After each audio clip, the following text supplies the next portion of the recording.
What's a perfect tyre size for your road bike in 2025? Is it 30, 35, or even 40 millimeters? How wide is too wide? Well, over the last few months, I've been doing a testing to find out. And in this video, I share results of my testing and reveal which is the best tyre for you and the pros and cons of narrow versus wide.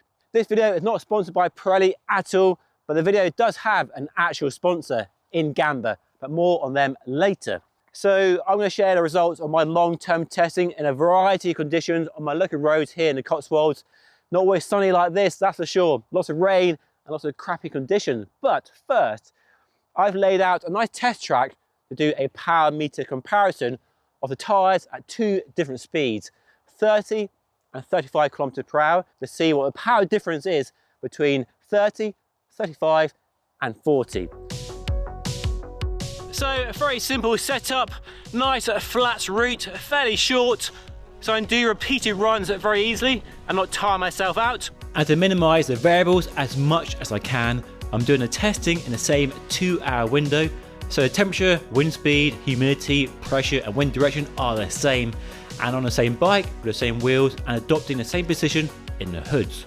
And for tyre pressures, I'm using a SRAM app, which I found in my long-term testing of these tyres to be pretty spot on for my body and bike system weight. So with that out of the way, let's crack on and do some testing.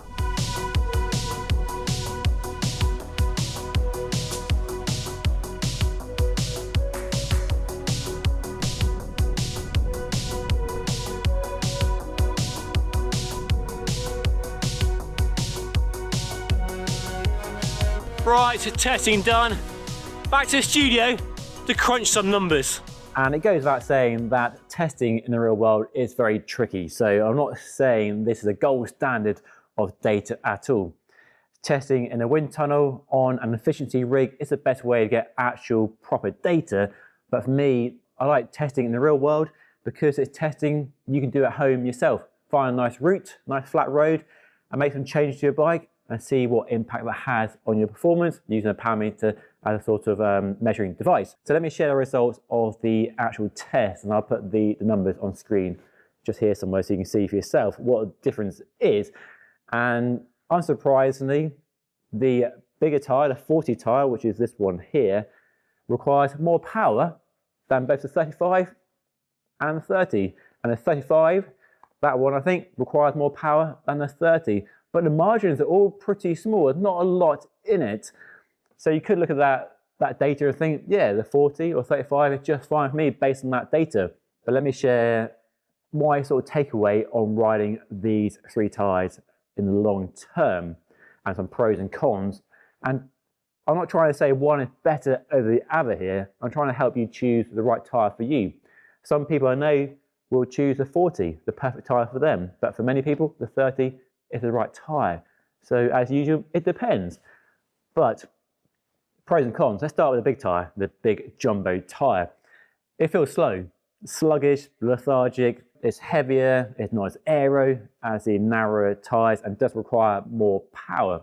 But on the plus side, it's a very durable, very tough tyre. It's a tyre you can smash down country lanes with rocks and water and mud and just feel much more confident on that tyre than a narrow tyre. And for me, that makes it a perfect UK winter training tyre because it's reliable, it's durable, and the extra weight and less aero is actually a training benefit because the same logic in the old days of using a heavy winter training bike, you're training harder, you're not having all the marginal gains with training, and then you switch to a summer bike with lighter, faster tyres and get that sort of immediate boost in speed. And also if you're riding light dirt, smooth gravel, you live in Boulder where you have that sort of terrain, that might be the perfect tyre for doing road and off-road. And then the 35 might be the sweet spot between these two extremes. It does feel closer to 30 in terms of speed and further away from the 40, has less negative impact on the handling and the steering of the bike and does feel very quick indeed. Where the 40 feels slow, this feels quick and doesn't feel much slower at all than the 30 really. It feels really close. That's how I put the tyres. The 40 out there, the 30 and then 35 just there if I was kind of rating them, ranking them on a scale. And the obvious benefit of the 35 over the 30 is a bit of extra comfort from a bigger volume, a bit more traction as well. So perhaps the best compromise between those two extremes if you want a tyre that's very fast, but also gives you that extra boost in comfort and traction. Then we come to 30. Now 30 has become the new 28 on race-orientated road bikes, and I'll be riding 30s, this tyre and other 30s on my Carnago, the 51, a Tarmac for the last few months. And I think for me, the 30 is my preferred tyre choice. And really feels fantastic. It's a really nice tyre. Even on some of the rougher, crappier roads here in the Cotswolds, I still like the 30. Yeah, it's not quite as sure-footed when you're bombing down a sketchy lane as a 35 or even a 40, but I can deal with that just fine. And it's a far cry from the 23 I had 10 plus years ago. So for me, the 30 probably is my preferred tyre. And I'm not saying the tyre I recommend for everybody watching the video, but the tyre I would most likely choose and will choose from these three tyres here. But that's for a racier bike like a Carnago or Tarmac. If I was building an endurance bike like a Giant Defy or Specialized Roubaix or even a 51 Seeker, and I want the balance of speed, low weight and extra comfort, the 35 would be a good choice. So for me, I think it comes down to where your focus is in terms of speed and comfort and security. If it's all about speed, then a 30 is a tyre to choose. If you want speed but some more comfort, some more traction, then I think the 35, if your bike takes it, is the way to go. So for me, between those two tyres, the 40.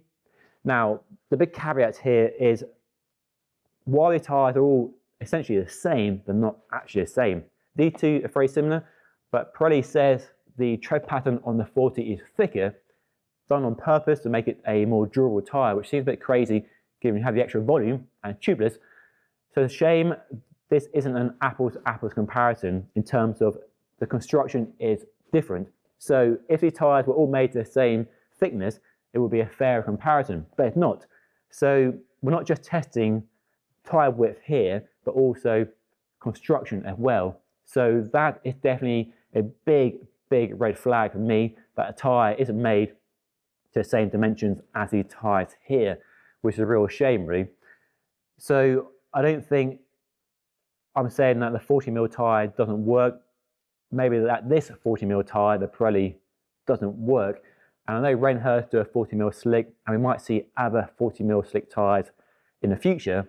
So I don't think this debate is over at all. Hopefully we'll see more and better 40mm wide tyres in the future, especially given how many road bikes now take them and how much interest this tyre has generated both here on Just Ride Bikes and other magazines and websites and YouTube channels over the last few months. I know lots of people are riding them because some of you have shared your bikes with these tyres on my Instagram page.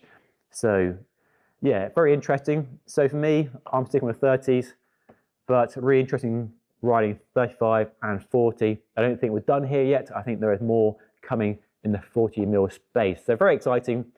Definitely pros and cons and more. Hopefully this video, my testing and my real world experience has given you a bit more information, a bit of useful data perhaps to help you choose the tyre for you.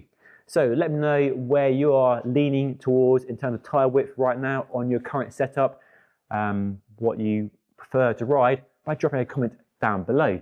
As mentioned, Pirelli didn't sponsor this video because today's video is sponsored by InGamba.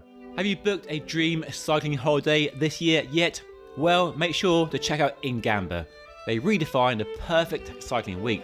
No strict training, just amazing rides in stunning locations and the best local food and wine.